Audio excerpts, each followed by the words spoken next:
Captain Emily Carter's hand froze on the Apache's door handle. Can you imagine the weight of that moment? Her heart pounded as Major Thompson stepped into her path, his voice slicing through the pre-dawn air with a cold, unyielding authority that left no room for debate. She stood there in her flight suit, helmet tucked under her arm, every inch the professional pilot she'd fought so hard to become. But oh, how it stung. Behind Thompson, 3 other male pilots watched with smirks curling their lips, their morning coffee steaming in the crisp desert air as if this were just another casual day. Did they really think she didn't belong? Carter had been on the flight roster for Exercise Thunderstrike. She'd poured her soul into preparing for weeks, memorizing every detail, and even arrived 45 minutes early to complete her pre-flight inspection with the precision of a master. The Apache beside her gleamed under the faint light, mission-ready, fully fueled, its systems glowing green. This wasn't just a helicopter, it was her lifeline, her proof, her dream. But to the men blocking her path, none of that mattered. How could it not? Thompson edged closer, his words slow and deliberate, each one a dagger aimed at her spirit. This is a combat simulation, he said, his tone dripping with condescension. Real tactics, real scenarios. We can't afford to have someone who might freeze up when things get intense. The implication hung heavy in the desert air, thick and toxic like a storm cloud ready to burst. A liability? Her. After everything she'd endured? Around them, the most advanced attack helicopter in the world sat silent, its twin engines cold, its weapons systems dormant, $30 million of raw power she'd tamed with her own hands. Carter had trained for 2 grueling years to fly this beast, earning her wings through sweat, tears, and sheer will. She'd passed every test, exceeded every standard, yet what did they see? Not a pilot, but a question mark. Oh, how wrong they were. What none of them could foresee was that in just 6 hours, when chaos erupted and everything spiraled out of control, Emily Carter would prove them more mistaken than they could ever dream. And a 4-star general, yes, a 4-star general, would bear witness to a moment that would ripple through military aviation forever. Welcome to Heartfelt Gratitude Stories, where we unearth the untold stories of those who've served, stories that grab your heart and won't let go. Fort Rucker, Alabama, stood as the beating heart of Army aviation for decades. Can you picture it? Its sprawling runways, hangars, and training grounds had sculpted generations of pilots into legends. But on this particular morning, as darkness clung to the edges of the sky, the base buzzed with an electric tension. Exercise Thunderstrike wasn't your average training gig, it was a crucible, designed to test new combat tactics and push both machines and aviators to their breaking points. 6 AH-64 Apache helicopters lined the flight line, their sharp, angular silhouettes slicing through the shadows cast by hangar lights. These weren't just aircraft, they were marvels of human ingenuity. Each one, a $30 million masterpiece, bristled with Hellfire missiles, 30mm chain guns, and sensors that could spot a target miles away. In the right hands, they were the deadliest attack helicopters ever forged, and Carter's hands were more than right. She'd spent 2 relentless years mastering these machines, 2 years. Flight school at Fort Rucker had been a brutal gauntlet, 18 months of sleepless nights, grueling drills, and a washout rate that sent 60% of candidates packing. But Carter? She'd graduated 3rd in her class, her wings earned through raw talent and a fire that refused to be snuffed out. Graduation was just the starting line, though. The real test came when she stepped into operational assignments, where textbook precision met the gritty reality of military life. 6 months ago, she'd arrived at this base, her heart ablaze with eagerness to prove herself in a combat unit.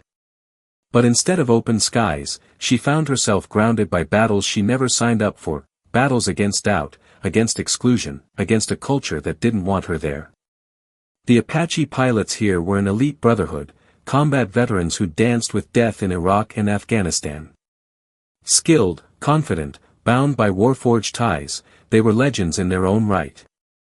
And they were all men. Carter was the first woman to breach their ranks, and from day one, the air had turned icy. Not outright hostile, military rules kept that in check, but unwelcoming in 1,000 subtle cuts. Training schedules that mysteriously left her out, briefings where her voice was a ghost, flight assignments stuck on basic transport runs while the men tackled the real combat scenarios. Carter faced it all, her resolve hardening with every slight. Major Thompson, the unit's operations officer, was the ringleader of her resistance. A decorated pilot with 3 combat tours, he wielded respect like a weapon, his approval the key to any pilot's future. And he'd made it crystal clear, Carter had to prove herself beyond all doubt. Didn't she deserve that chance already? For 6 months, she'd watched from the shadows as the men flew missions that grew ever more daring. She'd studied their moves, memorized their playbook, and waited, oh, how she waited, for her moment to shine. Exercise Thunderstrike was supposed to be it.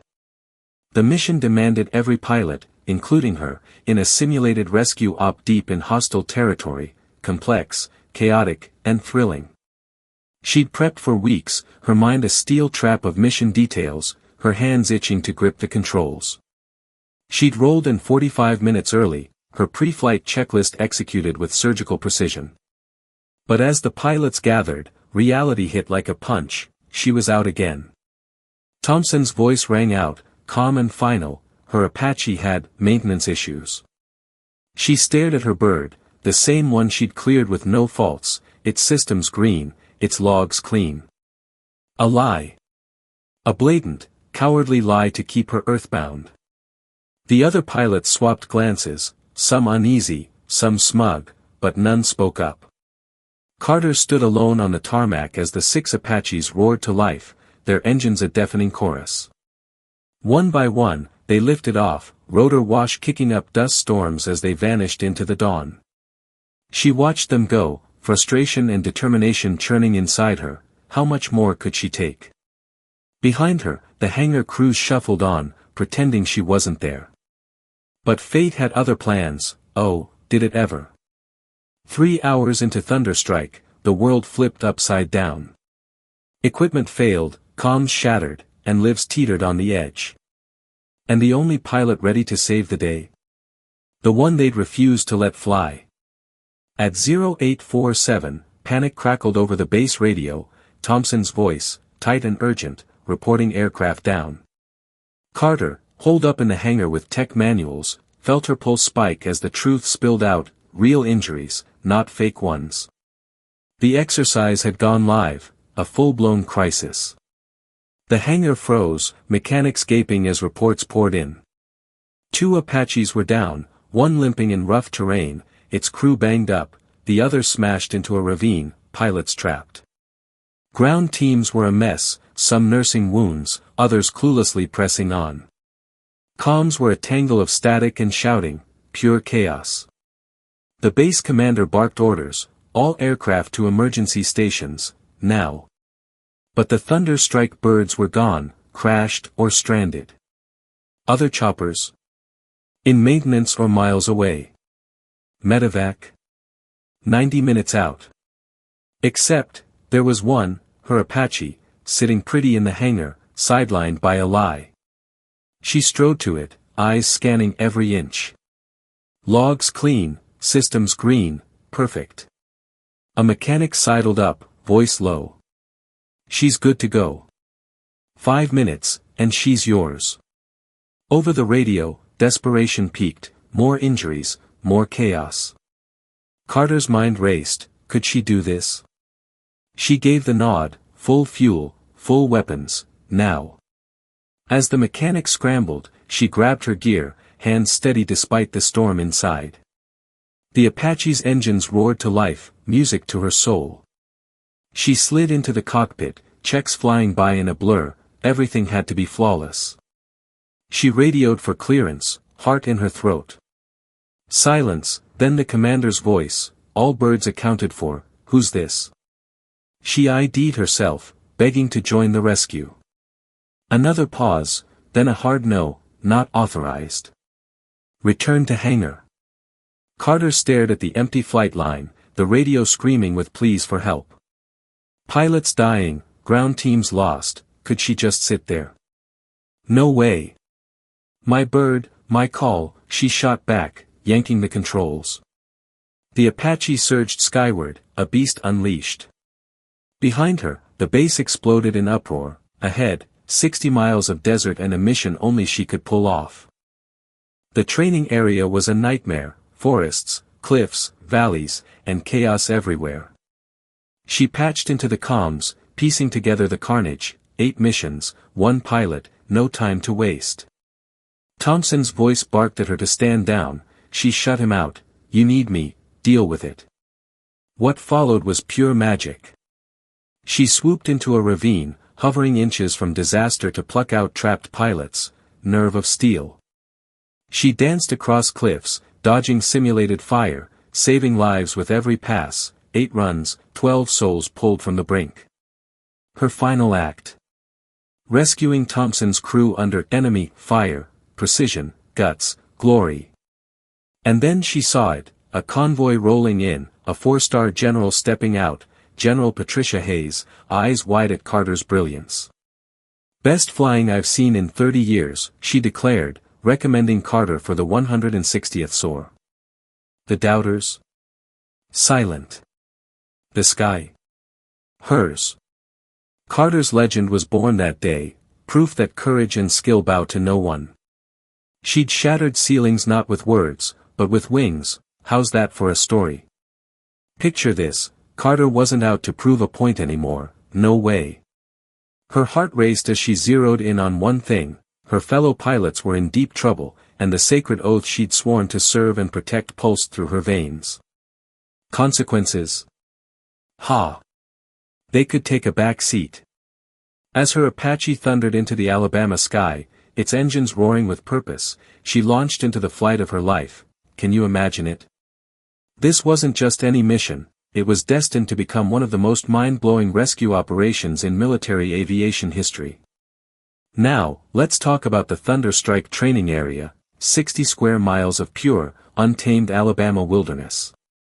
We're talking dense forests so thick they swallowed the sunlight, rocky outcroppings stabbing the sky like jagged knives, and narrow valleys twisting like a trap waiting to snap shut. It was a combat training paradise, and a crash-landing nightmare. Carter didn't hesitate. She gunned her Apache toward the chaos at breakneck speed, those turbine engines screaming through the morning air like a battle cry. Time was ticking, tick-tock, lives were on the line. Over the radio? Total madness. Multiple frequencies buzzed with overlapping, frantic reports, pilots injured, machines failing, and no one knew who to save first. It was chaos unleashed. But Carter? She was a rock, listening with razor-sharp focus, stitching together a mental map of the disaster zone while her Apache devoured the miles. Ground teams were still dodging simulated small arms fire in sectors where the exercise hadn't stopped. Can you believe that insanity? Crashed aircraft littered the rugged terrain, their crews trapped in spots so treacherous even seasoned pilots would sweat. Carter's training snapped into gear, processing the mess like a mastermind. The other pilots were ace flyers. She'd seen them soar for months, but they were locked in combat mode, not rescue mode. Carter? She was both, and then some. When she hit the training area, the brutal truth slammed into her: this was a living nightmare. Narrow valleys mocked any hope of landing, dense forests choked out radio signals, and rocky outcroppings turned flying into a deadly dance with fate. The crashed aircraft lay scattered like broken dreams, each one screaming for a unique, impossible rescue. But up there at 2,000 feet, Carter saw it all, the big, chaotic picture no one on the ground could grasp.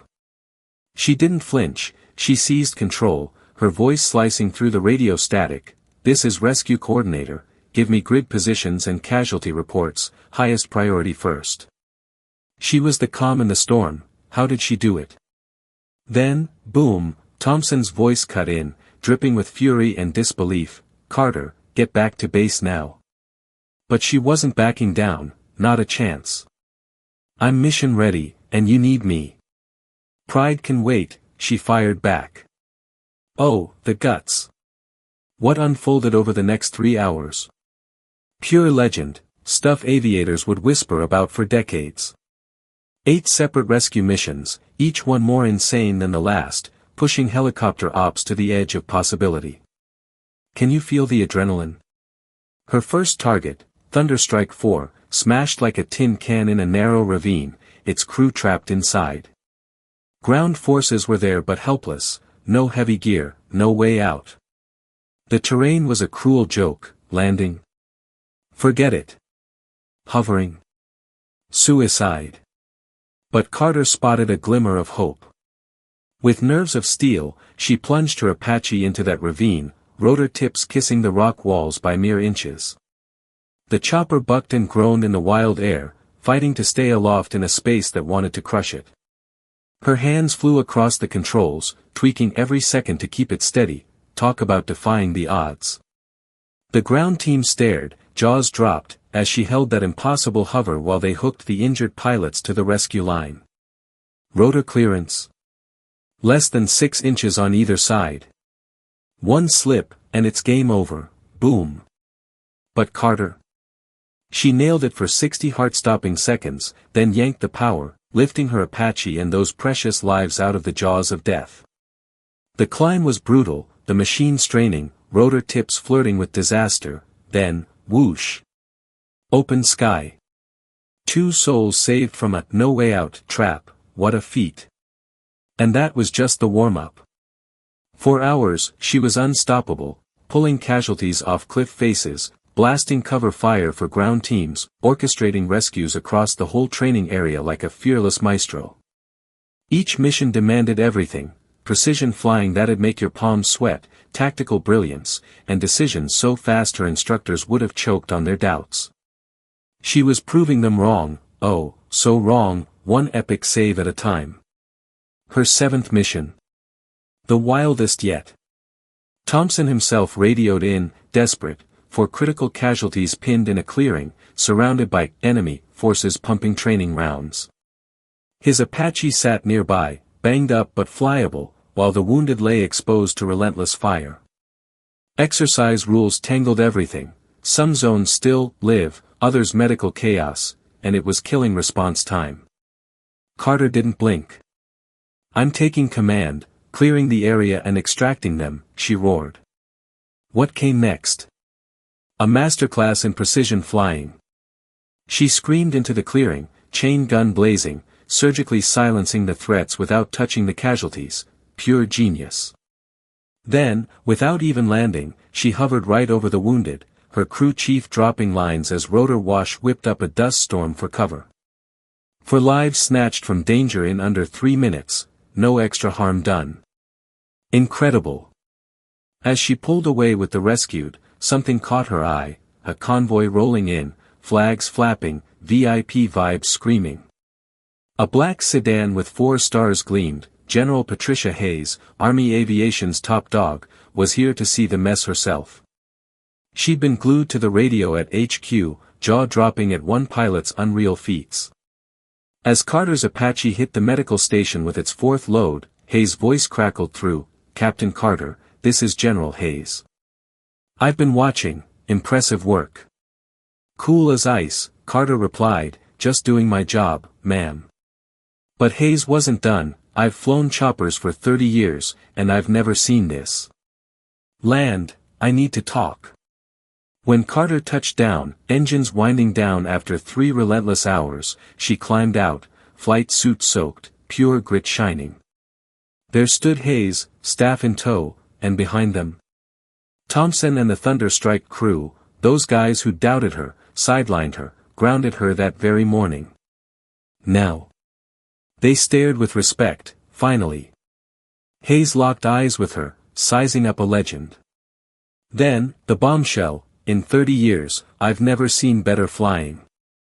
Carter hadn't just saved lives, she'd rewritten the rules. Hayes turned to the doubters: "This is the future of Army aviation. Skill, courage, judgment, grace under fire, Carter's got it all." Then, the kicker: she was pushing Carter for promotion and a spot in the elite aviation unit. Earned? You bet she earned it. The weight hit Carter, not just acceptance, but recognition for what she could do when unleashed. The naysayers stood silent, hit with the truth: they'd misjudged what makes a pilot great. In Fort Rucker's debriefing room, tension and awe hung thick. 15 officers sat stunned, some red-faced with shame, as Hayes broke it down. Her aide flashed Carter's flight data, a web of perfection linking crash sites and rescues. 8 missions, all flawless. 3 hours, 17 minutes of non-stop heroics, 12 lives pulled from unflyable terrain. She'd improvised genius fixes, flown with precision that trashed the manuals, and led under fire like a seasoned vet. Hayes was floored. Then, the big reveal, Carter wasn't even supposed to fly. Grounded over fake maintenance nonsense, she'd defied orders, technically a court-martial offense. But today, that defiance Leonardo da Vinci saved lives and showed the guts the army craved. Hayes clicked to stats, rescues in 18 minutes versus the usual 45, hovering with 6-inch clearance when 50 feet was safe, mind-blowing. She eyed Thompson, who'd sworn Carter couldn't handle it. Still think she's not ready, she quipped.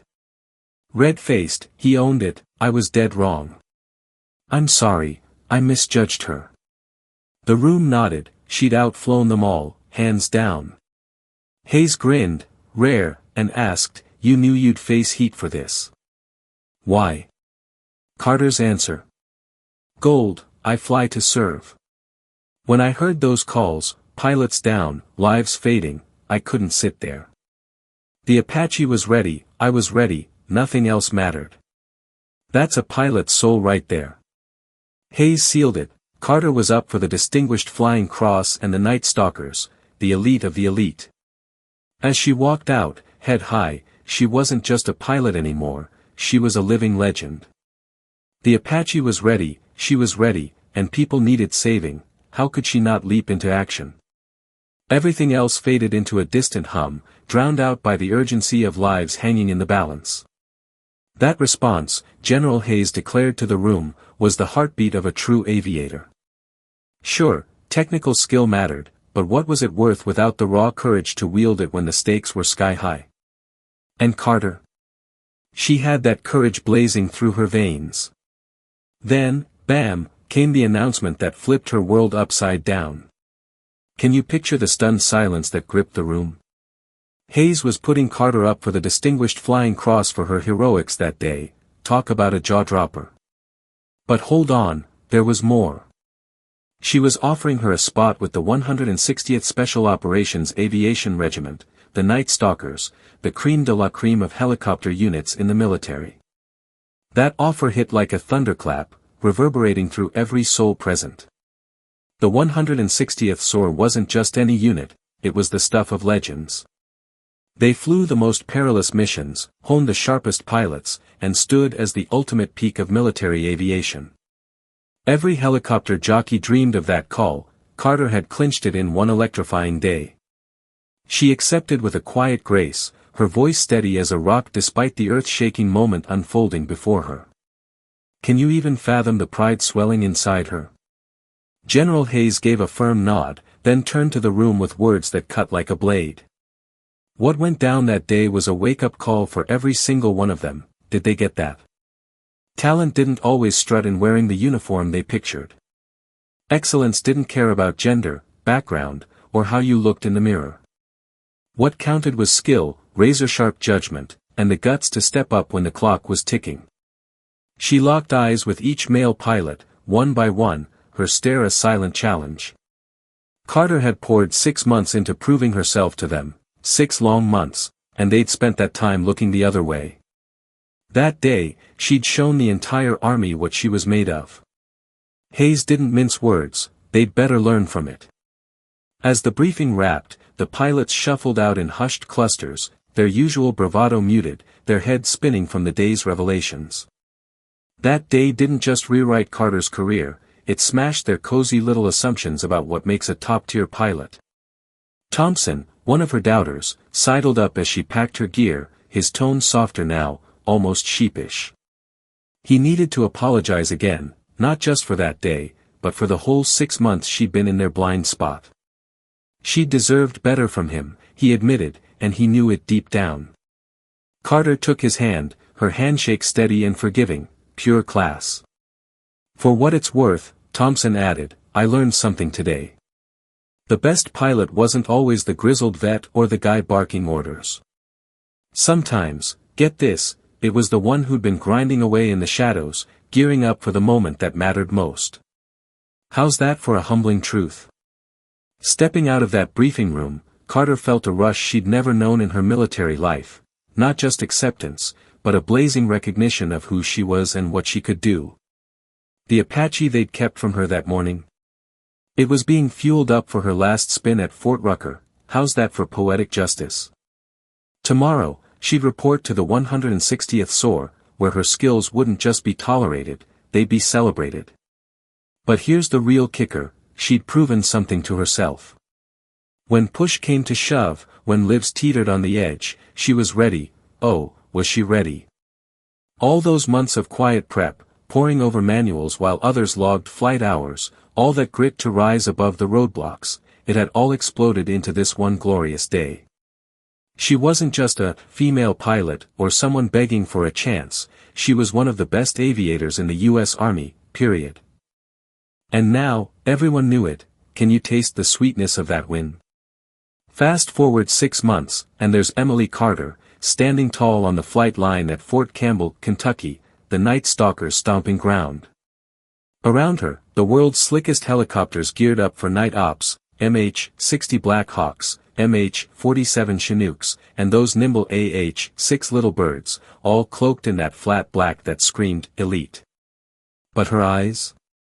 They were glued to the row of AH-64 Apaches, special ops variants, tricked out with cutting-edge sensors, weapons, and comms gear. These weren't your run-of-the-mill choppers from Fort Rucker, these were the pinnacle of helicopter tech, and Carter was cleared to fly every last one. Can you feel the thrill coursing through her? The leap to the 160th had been a wild ride, intense, grueling, but oh so rewarding. The Night Stalkers didn't mess around, their standards were off the charts, even for someone like Carter who'd seen tough days. Every pilot was a rock star, every mission a high-stakes gamble, every flight a test of what aviation could achieve. Here, her gender. A non-issue.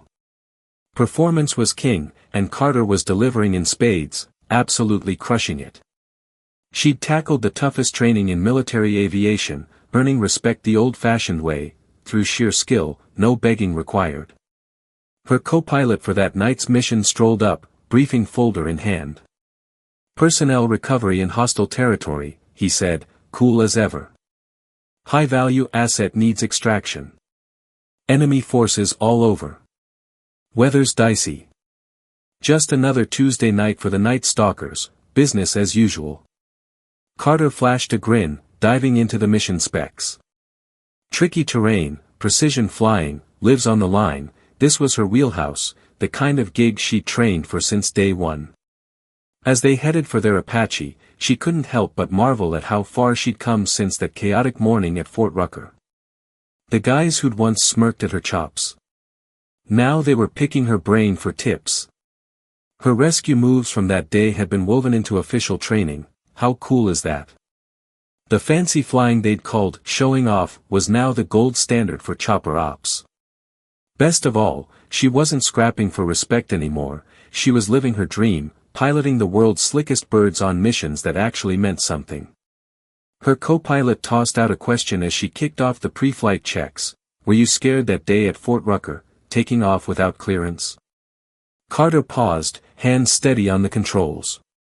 Terrified, she confessed, but not of the flying or the mission. Her fear. What might have happened if she'd stayed grounded? People needed her, and she was the only one in position to save them. Now.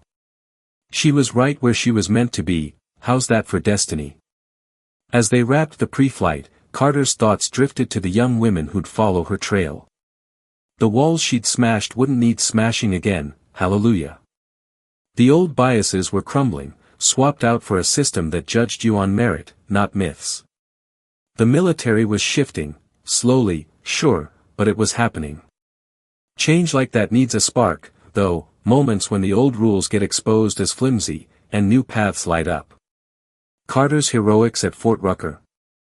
That was the spark, proving excellence doesn't fit one mold and that limits are just lazy thinking. The Apache's engines roared to life, that signature whine slicing through the night. Carter's hands danced over the controls, checking systems with the ease of a maestro. The tower gave the green light, good hunting, they added with a crackle. She pulled pitch, and the chopper soared into the dark, Fort Campbell's lights shrinking below as they climbed. Out there, someone was waiting for rescue, her mission, her purpose. This was what she'd trained for, fought for, and darn well earned the right to do. More than that, it was what she was born for, using her skills to help others, no matter the hurdles in her way. As the Apache melted into the night, Carter wasn't the woman they'd once grounded. She was the pilot who'd rewritten the rules when guts met know-how. Somewhere ahead, a life hinged on her skill, her cool-headed calls, her readiness to dive into the fire when others balked. She was ready, heck, she'd been ready all along. Breaking barriers isn't always about shouting or scrapping for your due. Sometimes, it's about quietly sharpening your edge, then letting your actions roar louder than words ever could. Carter had done just that, showing the best pilot isn't defined by gender or backstory, but by skill, bravery, and stepping up when others freeze. She didn't just change her own path, she shifted the horizon for everyone trailing behind her. The sky. It's big enough for anyone with the chops to claim their spot. Captain Emily Carter's story sets my blood on fire, it's a raw, unfiltered slap in the face to anyone who dares box people into stereotypes. I'm beyond inspired, I'm furious that talent like hers had to claw through layers of prejudice to shine. Discrimination isn't just wrong, it's a thief, stealing chances from those who deserve them most. Carter didn't just save lives, she torched the rulebook that says who gets to succeed. Her courage makes me cheer, but it also stings. Why the hell should she have to prove what's already obvious? Her flight screams a truth I hold dear, judge people by their actions, not your biases. It's not about gender or background, it's about grit, skill, and heart. Carter's a hero, not because she's a woman, but because she's exceptional. Her story fuels my hope for a world where barriers crumble, where the underdog doesn't just survive but soars. She's a middle finger to the status quo, and I'm here for it, emotional, awestruck, and ready to see more like her rewrite the skies. We need this revolution, and we need it now. This story's courtesy of Heartfelt Gratitude Stories. Before we sign off, here's a question: ever met someone who had to grind twice as hard to prove their worth? Someone whose quiet brilliance outshone every doubter? Drop their story in the comments, tell us what they meant to you, how they flipped your view.